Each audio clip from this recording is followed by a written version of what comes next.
Hi, this is Dr. Gregory Sadler.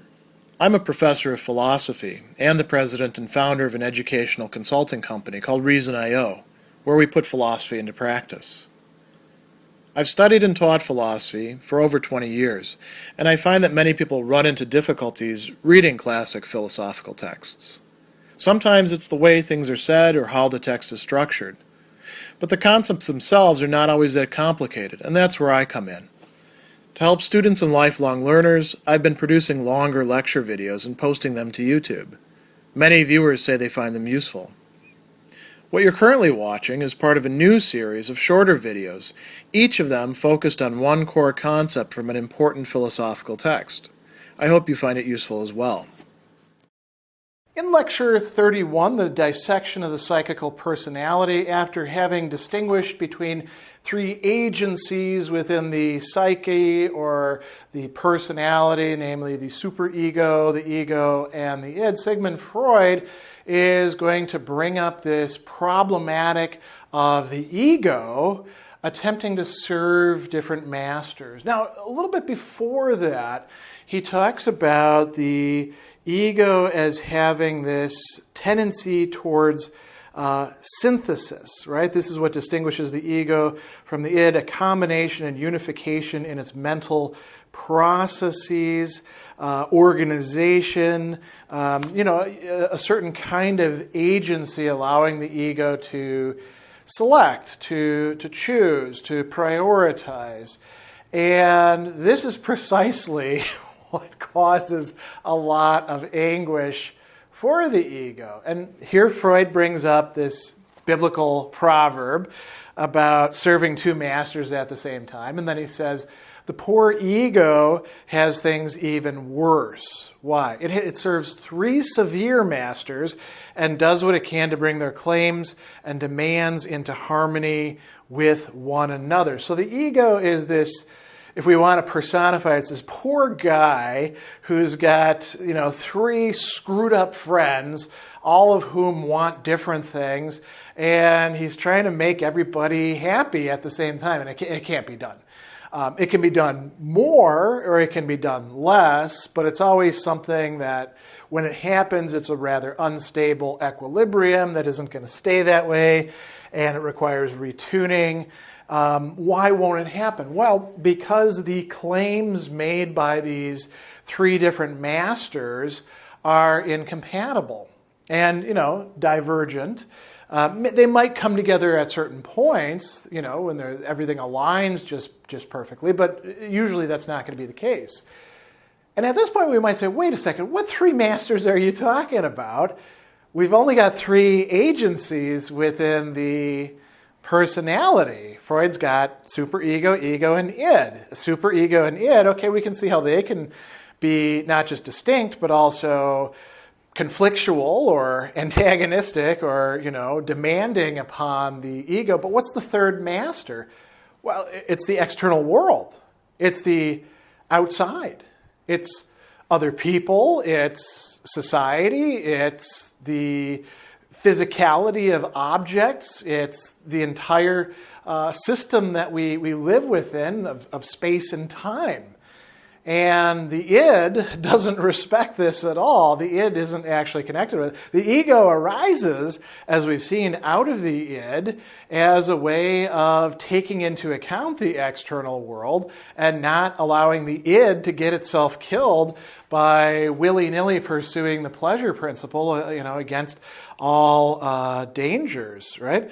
So he says these claims are divergent, often seem compatible. No wonder that the ego so often fails in its task. Its three tyrannical masters are the external world, the superego, and the id.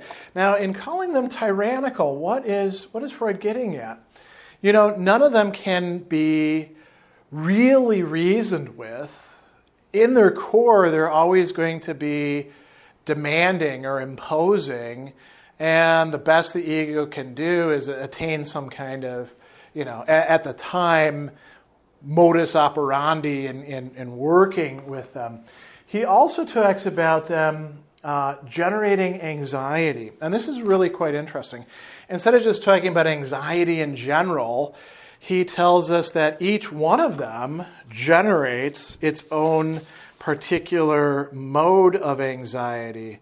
He says, if the ego is obliged to admit its weakness, it breaks out in anxiety. What kinds? Realistic anxiety regarding the external world, moral anxiety regarding the superego and its demands and its judgments, right?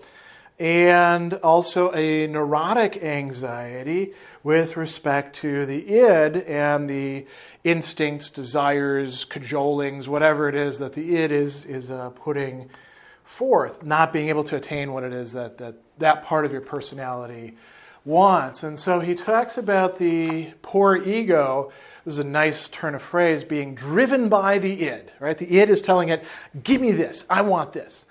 Confined by the superego that says, don't do that, you dirty little pig, and then attacks it. And then repulsed by reality. And you might say, why would reality be repulsive? Well, because so much of reality has hard edges and doesn't conform to the thing that's driving us from the id, the pleasure principle, or even the demands of the superego. I mean, reality is what reality is, and it's not as malleable and controllable as we'd like it to be. We should also mention here, too, that a little bit earlier, Freud told us that the superego that we are getting from within ourselves is often also the product of the superego of other people, our authority figures.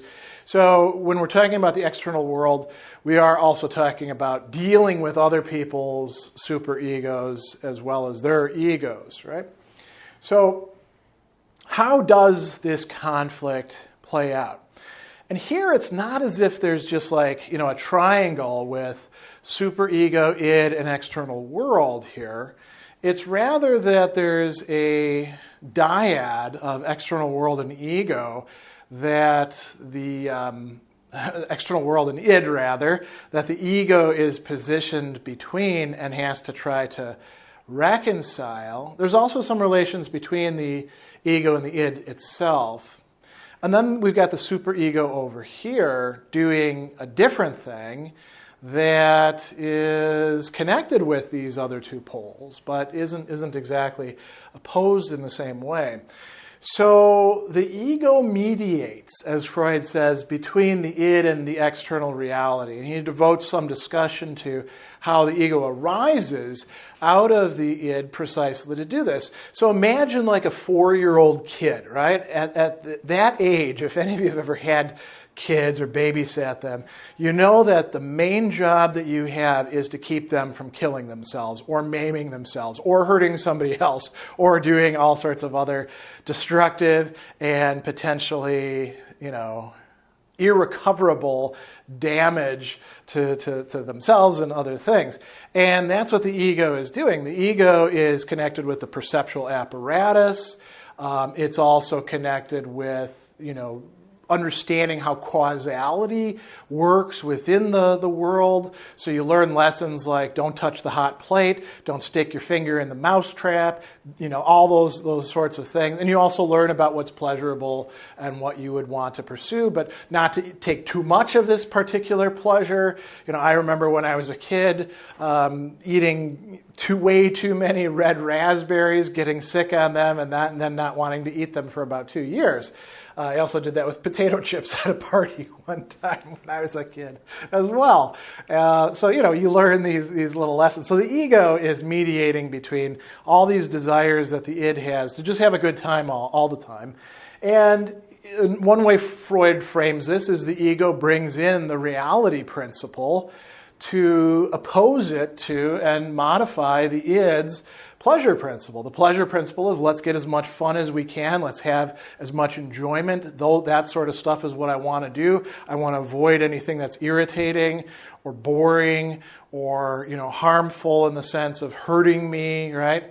But the ego can say, no, there are things that are hurting you that actually feel good, and there are also things that don't feel good, but they're very good for you. So like the ego is what can get you to the gym to keep exercising, or to take the medicine that you need to take, or to keep you at work working, beyond the 2 hours that work was fun, so that you can make a paycheck and bring it home and, pay your insurance and put food on the table and pay your rent, all those sorts of things. The ego is the mediator between external reality, whatever the external reality looks like, and the id. And they're both making their own kinds of demands. Here he talks more about the kinds of demands or commands that the id is giving. It tells the ego what it wants, and then the ego goes about trying to find out if it's possible to actually attain those enjoyments or avoid those distresses,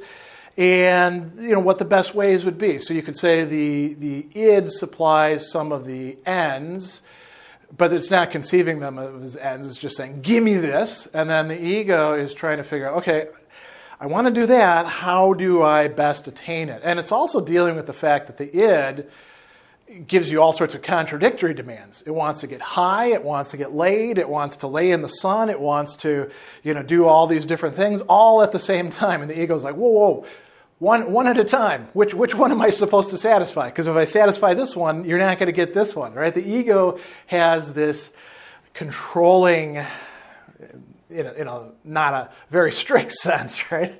Sort of function.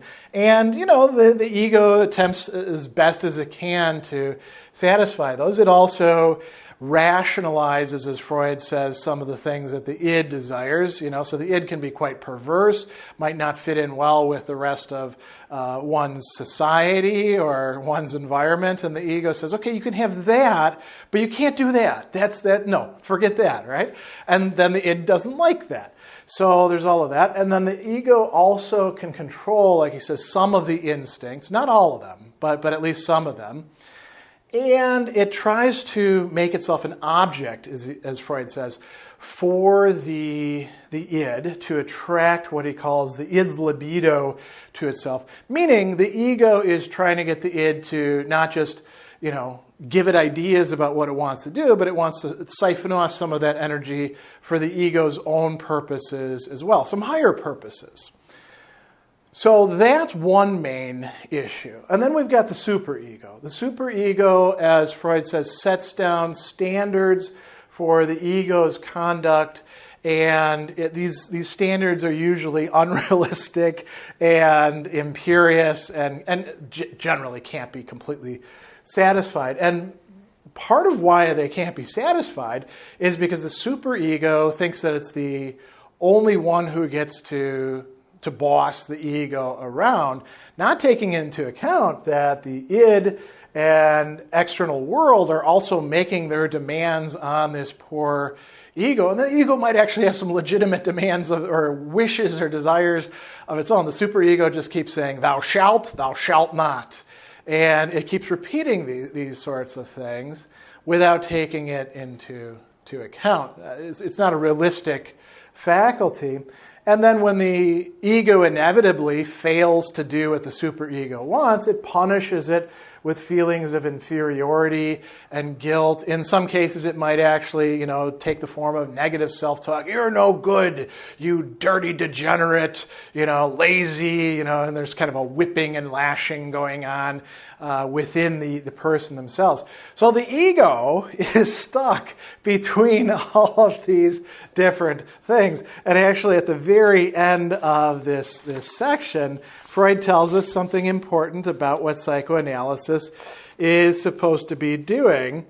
He tells us that the intention of psychoanalysis is to strengthen the ego, to make it more independent of the superego, to widen its field of perception and enlarge its organization so it can appropriate fresh portions of the id and make more of our life subject to our own conscious desires, deliberation, all of that. It's not to totally, make the ego the controller of everything. It's just trying to strengthen it to some degree against these tyrannical masters that tend to produce anxiety, guilt, and other negative affects.